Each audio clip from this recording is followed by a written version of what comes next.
Very good morning. Rewind major test number 6 है और यहाँ हम कुछ क्वेश्चंस को लेंगे और उसके लिए क्या अप्रोच लेनी होगी उसकी बात करेंगे।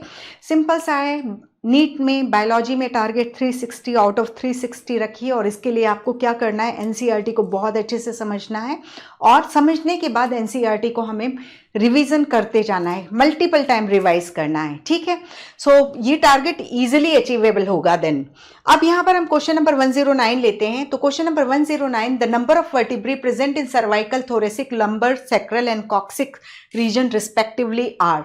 तो यहाँ पर हम सिंपल सा देखते हैं, 7 मैमल्स में, सभी मैमल्स में 7 सर्वाइकल वर्टिब्रीज देखने को मिलती है। थोरेसिक वर्टिब्रीज जो है 12 होती हैं, जो थोरेक्स रीजन में होती हैं। एब्डोमेन रीजन में हम देखते हैं 5 लंबर वर्टिब्रीज हैं। सैक्रम की संख्या 1 है, लेकिन वो 5 फ्यूज्ड वर्टिब्रीज को रिप्रेजेंट करती है और कॉक्सिक जो है इसकी भी संख्या 1 है, जो कि 4 फ्यूज वर्टिब्री को रिप्रेजेंट करती है। तो 7, 12, 5, 1, 1 is the answer. 7, 12, 5, 1, 1। 7 cervical, 12 thoracic, 5 lumbar, 1 sacrum, 1 coccyx. That is answer हो जाता है हमारा डी।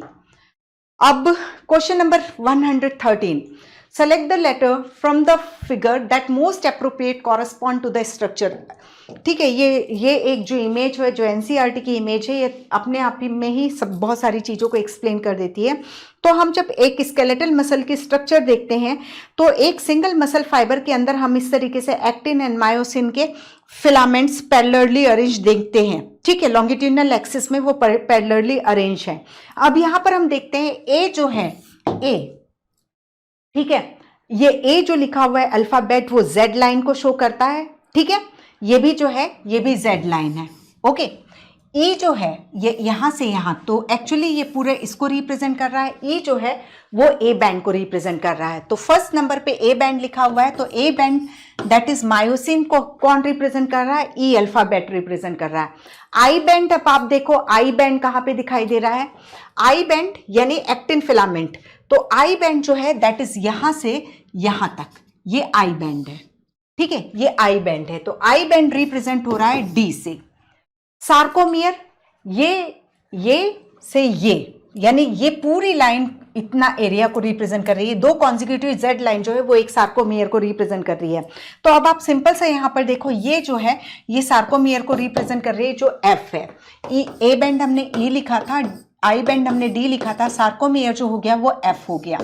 एच जोन वो होता है जहां पर वो मायोसिन का वो एरिया या ए बैंड का वो एरिया जो कि आई बैंड से ओवरलैप नहीं है, जो एक्टिन से ओवरलैप नहीं है। तो आप देखो दिस एरिया, ये मायोसिन बैंड है, इसका इतना सा एरिया जो है वो ओवरलैप नहीं है, जिसको हम किससे रिप्रेजेंट कर रहे हैं, दैट इज जी से रिप्रेजेंट कर रहे हैं। मायोसिन कहाँ है, मायोसिन बी जो लिखा हुआ है दैट इज इसके लिए लिखा हुआ है बी, ये मायोसिन हो गया। और actin, troponin and tropomyosin that is ये सी से रिप्रेजेंट, ये जो है एक्टिन फिलामेंट है। ये जो है दैट इज ये जो होता है ये, this is called A band, sorry I band, जो कि हमने ऑलरेडी लिखा हुआ है। तो एक्टिन, ट्रोपोनिन, ट्रोपोमाइसिन जो है वो क्या हो जाता है बेटा, दैट इज सी। ठीक है, जेड लाइन को हमने ए से रिप्रेजेंट किया है। ठीक है, तो 1 का ई डी एफ। अब इसी सीक्वेंस में आप आंसर देख लो, ई डी एफ, सभी में ई है, सभी में डी है, इसको छोड़ के सभी में एफ है। एफ के बाद जी, इसमें है और इसमें है, तो ये भी कैंसिल हो गया। ठीक है, फिर जी के बाद जो है बी, तो ये हो गया क्योंकि इसमें सी है। ठीक है, फिर 6 में सी और 8th में ए। ठीक है, तो दैट इज हमारा आंसर क्या हो रहा है, दैट इज डी। यहां पे आप लिखो, अपने आप सीक्वेंस आपको मिल जाएगा। Okay, then question 122, see the figure of the actin filament, identify the a b c. तो थिन फिलामेंट या एक्टिन फिलामेंट जो होता है या आई बैंड जो होता है वो किससे बना होता है, 2 फिलामेंटस एक्टिन से बना होता है, जो कि सी से रिप्रेजेंट हो रहा है। ठीक है, 2 फिलामेंटस एक्टिन जो है सी से रिप्रेजेंट हो रहा है और फिलामेंटस एक्टिन जो है ग्लोबुलर प्रोटीन का पॉलीमर हो जाता है। देन बी जो है वो ट्रोपोमायोसिन है। ठीक है, जो कि ये फिलामेंटस एक्टिन पे जो मायोसिन का बाइंडिंग साइट है उसको कवर करते हुए है, और उसके ऊपर जो है दैट इज ए जो है ट्रोपोनिन है। तो ए जो हो गया आपका दैट इज ट्रोपोनिन है, बी ट्रोपोमायोसिन है, और सी जो है एफ एक्टिन है। ठीक है, तो ए हमने ट्रोपोनिन देखा, A troponin, B tropomyosin and C F actin, that is answer हो जाता है हमारा A. Question 125, the generation of excitation contraction coupling involve all the following event except, यानी जब मसल कॉन्ट्रैक्शन फिजियोलॉजी होती है तो आपको क्या नहीं देखने को मिलता है। पहला आप देखते हो generation of end plate potential. तो मोटर यूनिट में हम सिंपल सा देखते हैं, जो मोटर न्यूरॉन है वो उसका एक्सॉन टर्मिनल के में जो सिनेप्टिकल वेसिकल पैक है, तो जब एक्सॉन टर्मिनल में डीपोलराइजेशन होता है तो ये सिनेप्टिकल वेसिकल एंड की तरफ मूव होकर के रप्चर होकर के एसिटाइल कॉलिन को सिनेप्टिकल उसको क्लेफ्ट में रिलीज कर देती है, और फिर जो ये एसिटाइल कॉलिन है वो सार्कोलेमा के रिसेप्टर में जुड़ जाता है और मसल फाइबर में डीपोलराइजेशन के लिए रिस्पॉन्सिबल होता है। तो generation of end plate potential होता है, release of calcium from troponin ये नहीं होता। रिलीज जब डीपोलराइजेशन एंटर होता है तो आप देखते हो दैट इज जो सार्कोप्लाज्मिक रेटिकुलम है उससे कैल्शियम आयन रिलीज होते हैं जो कि जाकर के ट्रोपोनिन से बाइंड होकर के मायोसिन एक्टिन पर प्रेजेंट मायोसिन बाइंडिंग साइट को ओपन कर देते हैं। लेकिन यहां पर रिलीज ऑफ कैल्शियम तो होगा लेकिन ट्रोपोनिन से नहीं रिलीज होंगे, वो सार्कोप्लाज्मिक रेटिकुलम से होंगे, तो ये गलत हो गया। तो यही नहीं होता है, तो आंसर तो हमें मिल गया बी। तीसरा है formation of cross linkage between actin and myosin, ये होता है क्रॉस ब्रिड्ज का फॉर्मेशन, और हाइड्रोलिसिस भी हमें देखने को मिलती है। तो राइट आंसर क्या हो जाएगा, इन चार ऑप्शन में सिर्फ बी इवेंट देखने को नहीं मिलता है। So answer is 52। हम देखते हैं which event of the action potential is indicated by letter a in the diagram. ठीक है, तो ये जो है नर्व इंपल्स या डीप नर्व इंपल्स किस तरीके से जनरेट होती है, जब उसको हम देखते हैं तो सिंपल है, ये एक्सॉन है। जब ये रेस्टिंग स्टेट में है तो अंदर की तरफ नेगेटिव आयंस है, नेगेटिव चार्ज है, और बाहर की तरफ पॉजिटिव चार्ज है। ये जो है रेस्टिंग स्टेट में है, और इस समय इसका जो इसमें जो चार्ज होता है वो -70 MV के करीब का होता है। जब न्यूरोट्रांसमीटर आते हैं तो यहाँ पर जो सोडियम गेट है वो ओपन हो जाते हैं, जिसके कारण सोडियम आयन के कंसंट्रेशन में एक्सॉन मेम्ब्रेन के अक्रॉस डिफरेंस होने के कारण सोडियम आयन अंदर रश करते हैं जैसे सोडियम गेट ओपन होते हैं। ठीक है, जिसके कारण ये अंदर का चार्ज जो है +45 MV हो जाता है। तो ये +45 MV जो होता है वही एक्शन पोटेंशियल कहलाता है। ठीक है, तो हम क्या देख रहे हैं यहाँ पर, देखो शुरू में ये -70 MV के करीब होगा। अब यहाँ पर हम देख रहे हैं ये डीपोलराइजेशन हो रहा है, तो ये ए इवेंट किसको रिप्रेजेंट कर रहा है, सोडियम गेट के ओपन होने को रिप्रेजेंट कर रहा है। That is influx of sodium in axon. ठीक है, so this is the answer. Okay, यहां पर जो ये बी है, ठीक है, ये कंप्लीट दैट इज +45, यहां पर थोड़ा सा ये चार्ट में है तो +45 +50 के करीब एक्शन पर, मतलब वो अपनी पीक पे होता है। फिर उसके बाद हम देखते हैं रीपोलराइजेशन होता है। रीपोलराइजेशन में क्या होता है, यहां पर दैट इज एक्सोनल मेम्ब्रेन में जो पोटेशियम आयन चैनल के गेट हैं वो ओपन हो जाते हैं और एक्सोप्लाज्म से पोटेशियम आयन जो है बाहर चले जाते हैं, जिसके कारण अगेन रिवर्सल ऑफ पोलैरिटी फिर से देखने को मिलती है। दैट इज यहां पर अगेन पॉजिटिव चार्ज और अंदर की ओर निगेटिव चार्ज हो जाता है। अगेन ये -70 MV के करीब स्टैब्लिश हो जाता है। ठीक है, तो यहां पर ये बी से यहां ये जो सी है, सी जो है इफ्लक्स ऑफ पोटेशियम को शो कर रहा है, सी इफ्लक्स ऑफ पोटेशियम को, और ए जो है वो इनफ्लक्स ऑफ सोडियम को डिनोट कर रहा है। तो यहां ए पूछा है, दैट इज वाई हमारा आंसर क्या हो जाएगा, that is c. Question 160, the potential maintained across the neuron membrane during resting state. तो रेस्टिंग स्टेट क्या है, जब कोई इंपल्स ट्रेवल नहीं कर रही है एक्सॉन से, तो बाहर की तरफ पॉजिटिव चार्ज होगा, that is due to excessive sodium ions. ठीक है, और अंदर की तरफ नेगेटिव चार्ज होगा, और दैट इज ये जो मेम्ब्रेन चार्ज होगा ये -70 MV के करीब होता है। ठीक है, तो ये जो है रेस्टिंग पोटेंशियल का स्टेट है, तो हम यहां पर सीधे से देख रहे हैं that is -70 MV axonal membrane पर चार्ज होता है। आंसर हो गया बी। 163, क्वेश्चन है in a medullated nerve fibre the conduction of impulse is faster due to the presence of. तो मेड्यूलेटेड नर्व फाइबर जो होते हैं तो उसमें हम देखते हैं ये एक्सॉन है, तो एक्सॉन के चारों ओर हम देख रहे हैं कि क्या है, ये माइलिन शीथ प्रेजेंट है। ये मैंने कुछ कुछ जगह पर यहां पर और जैसे यहां माइलिन शीथ नहीं बनाई है, तो इसको हम नोड ऑफ रेनवियर के नाम से जानते हैं। ठीक है, तो अब देखो जैसे कि अभी इसके पहले हम देख के आए कि यहाँ पॉजिटिव चार्ज, यहाँ निगेटिव चार्ज है, तो हमें क्या करना है, डीपोलराइजेशन करना है, तो यहाँ पॉजिटिव चार्ज लाना है और बाहर निगेटिव चार्ज लाना है।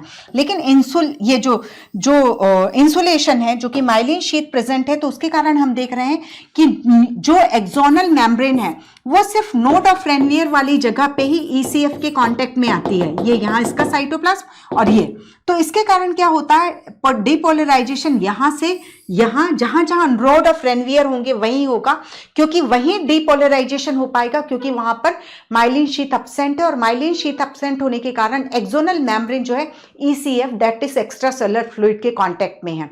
और यही कारण है कि माइलिन शीथ जिनमें प्रेजेंट होती है, दैट इज मेड्यूलेटेड न्यूरॉन में माइलिन शीथ प्रेजेंट होती है, और माइलिन शीथ में जो डीपोलराइजेशन है वो सिर्फ नोड ऑफ रेनवियर में होता है। यानी आप सिंपल देखो, माइलिन शीथ प्रेजेंट है, ठीक है, और ये और एक ऐसा नॉन मेड्यूलेटेड है। तो नॉन मेड्यूलेटेड में डीपोलराइजेशन एक्शन पोटेंशियल को पूरी दूरी को तय करना होगा, और इसके केस में यहां डीपोलराइजेशन, फिर यहां डीपोलराइजेशन, फिर यहां डीपोलराइजेशन, यानी ये जंप कर करके चढ़ेगा, जिसे हम साल्टेटरी कंडक्शन के नाम से भी जानते हैं। तो दैट इज क्या हो गया, in a medullated, that is, इसका आंसर हो जाएगा myelin sheath and node of Ranvier. Question है which of the following part of human brain is also called emotional brain. तो इसको हम क्या किस नाम से जानते हैं, लिम्बिक सिस्टम। लिम्बिक सिस्टम जिसमें कि हम देखते हैं दैट इज सेरेब्रम का इनर पार्ट, सेरेब्रल हेमिस्फीयर का इनर पार्ट, इसके अलावा एमाइगडाला, हिप्पोकैम्पस प्लस हाइपोथैलेमस, ये सब मिल करके लिम्बिक सिस्टम को बनाते हैं, जो कि इमोशंस एंड एक्साइटमेंट इन सब के लिए रिस्पॉन्सिबल होता है। तो दैट इज आंसर हो जाता है बी, लिम्बिक सिस्टम। ठीक है, क्वेश्चन 178 क्या था, the correct sequence of meninges from inner to outer side is. तो सिंपल है, जो हमारा ब्रेन है वो स्कल में प्रोटेक्टेड होता है और उसको कवर करते हुए 3 मेम्ब्रेन होती है, और इसको यदि इनर से देखें, आउटर और इनर से देखें, तो सबसे बाहर वाली, ठीक है, 3 मेम्ब्रेन है, बाहर वाली ड्यूरा मैटर है, बीच वाली अरेक्नॉइड है, और इनर वाली जो है पिया मैटर है। ठीक है, थिनेस्ट जो होती है वो अरेक्नॉइड होती है, और तो यहां हमें अंदर फ्रॉम इनर टू आउटर है, तो pia mater, then arachnoid, then dura mater. ठीक है, तो आंसर क्या हो जाता है, दैट इज ए। इसमें याद रखिएगा CSF जो है, कोरॉइड प्लेक्सस जो है, वो सेरेब्रोस्पाइनल फ्लूइड के फॉर्मेशन के लिए रिस्पॉन्सिबल होता है। देन क्वेश्चन है with respect to the given diagram of a synapse identify the correct set of statement. Okay, अभी पहले हम स्टेटमेंट देख लेते हैं। ए क्या है, एक्सॉन टर्मिनल है, ठीक है, एक्सॉन टर्मिनल है। बी क्या है, सिनेप्टिकल वेसिकल है, ठीक है। सी क्या है, प्री सिनेप्टिक मेम्ब्रेन है, ओके। डी जो है सिनेप्टिक क्लेफ्ट हो जाएगा, सिनेप्टिक क्लेफ्ट हो जाएगा, और ई क्या हो जाएगा, पोस्ट सिनेप्टिक मेम्ब्रेन हो जाएगी जिस पे रिसेप्टर प्रेजेंट होंगे, और एफ क्या हो जाएगा, पोस्ट सिनेप्टिक मेम्ब्रेन में न्यूरोट्रांसमीटर के रिसेप्टर हो गए, और ई जो है वो क्या, जी जो है वो क्या हो जाएगा, एसिटाइल कोलिन हो जाएगा, ओके। अब इतना सारा याद रखना होगा, ए जो है एक्सॉन टर्मिनल, बी जो है सिनेप्टिक वेसिकल, हम बार बार इमेज देखते जाएंगे, ठीक है। The terminal of A contain chemical for transmission of impulse, ठीक है। दूसरा, the release chemical can be bind randomly at e, okay. एक चीज और यहां पर हमें करेक्ट ही चेक करना है, तो ये हो गया the terminal of A contain chemical for transmission of impulse. अब इसको हम एक बार फिर देख लेते हैं, ठीक है। तो यहां ये हो गया एक्सॉन, ये एक्सॉन टर्मिनल, ठीक है। तो 1 एक्सॉन है। पहला है the terminal of A contain chemical of transmission of impulse, तो this is the right statement. A जो है एक्सॉन है, उसका टर्मिनल जो है वहां पर हम देख रहे हैं केमिकल्स न्यूरोट्रांसमीटर प्रेजेंट है सिनेप्टिकल वेसिकल के अंदर, ठीक है। दूसरा the release chemical can bind randomly at it E, तो ई पे बाइंड होते हैं क्या? ई कहाँ है? रैंडमली नहीं, ई पे नहीं बाइंड होते, वो किस पे बाइंड होते हैं? एफ पे बाइंड होते हैं। तो यहां पर ए तो जो था वो राइट हो गया था, बी जो हो गया रॉन्ग हो गया। D is a fluid field space present at electrical and chemical synapse, तो यहाँ डी जो है, डी क्या है? ये क्लेफ्ट जो है सिर्फ केमिकल सिनेप्स में प्रेजेंट होता है, ये इलेक्ट्रिकल सिनेप्स में कंप्लीटली एब्सेंट होता है, ठीक है। तो ये जो है दैट इज, ये गलत हुआ था, ठीक है, ये भी गलत हो गया। फिर ये है the membrane of C and E are in very close proximity in electrical synapse, तो definitely C pre synaptic membrane and post synaptic membrane बहुत क्लोज प्रॉक्सिमिटी में होती हैं। तो ये जो है स्टेटमेंट हम देख रहे हैं 1 राइट हुआ और इसके बाद 4th राइट हुआ। और एग्जाम्पल ऑफ जी जो है वो हमने देखा था न्यूरोट्रांसमीटर है, तो example of g are acetylcholine कोलिन, एपिनेफ्रिन और डोपामाइन एक्सेट्रा, तो ये सभी जो हैं, जो नाम देख रहे हैं वो हमने देखा न्यूरोट्रांसमीटर के हैं। तो अब यहाँ पर हमने देखा था 1, 4, 5 राइट है, 2 and 3 रॉन्ग है। हमें बताना है राइट स्टेटमेंट, तो हमारा आंसर क्या निकलेगा? That is 1, 4, 5 statements are right. Simple है, ये एक्सॉन है and this is this yellow portion, ये नॉब जो है सिनेप्टिकल नॉब है जो एक्सॉन टर्मिनल के रूप में होता है। बी जो है सिनेप्टिकल वेसिकल है जिसमें न्यूरोट्रांसमीटर होते हैं। डी जो है सिनेप्टिक क्लेफ्ट है जो कि इलेक्ट्रिकल सिनेप्स में एब्सेंट होता है, ठीक है। तो इसको ये इस तरीके से हमें पूरा देखना होगा। सो ये कुछ क्वेश्चन से सिंपल है। अप्रोच आप देखो, हर एक इमेज को बहुत थॉरोली स्टडी करो और उसके बाद इस तरीके के क्वेश्चन, क्योंकि ये सिर्फ टाइम कंज्यूमिंग क्वेश्चन है, कॉन्सेप्ट क्लियर रहती है हर एक को, लेकिन जैसे अभी तो 2 स्लाइड में हो गया था इसलिए थोड़ा सा बार बार हमें उसको स्क्रॉल करना पड़ रहा था, बट फिर भी कई सारे 5-5, 6-6 स्टेटमेंट रहते हैं, तो उसको फटाफट चेक करना होता है राइट है कि रॉन्ग है। तो यहाँ सिर्फ practice, concept clarity, multiple time reading, revision और एमसीक्यू प्रैक्टिस जो है वो आपको परफेक्ट बनाती जाती है। ओके, थैंक यू, टेक केयर। आपको टेस्ट सीरीज ज्वाइन करना है, अभी तक आपने ज्वाइन नहीं किया है तो रुकिए, बायोमेंटस का रिवाइंड टेस्ट सीरीज ज्वाइन कीजिए। वहां पर 15 माइनर टेस्ट होंगे, 4 मेजर टेस्ट होंगे, 6 फुल सिलेबस टेस्ट होंगे, कुल 25 टेस्ट होंगे और इन 25 टेस्ट में आप 5000 most important, most probable question cover कर रहे होंगे। टेस्ट सीरीज बहुत इंपॉर्टेंट है क्योंकि इसके थ्रू आप ये पता लगा सकते हैं कि कौन से एरिया आपका वीक है, किस तरह के क्वेश्चन को आपको प्रैक्टिस करना है, किन किन हिस्सों पर अधिक आपको ध्यान देना है। अब और कितना इंतजार करेंगे? अब आ जाइए, साथ मिलकर मेहनत करते हैं और टेस्ट सीरीज के दम पर ही हम 675 नंबर से ऊपर ला सकते हैं। लेकिन आपको ये अपने आप से प्रॉमिस करना होगा कि टेस्ट सीरीज की तैयारी आप बड़ी गंभीरता से करेंगे, एनसीईआरटी का इस्तेमाल करेंगे और अच्छे से पढ़ेंगे, तो टेस्ट सीरीज भी काफी है मंजिल को पाने के लिए।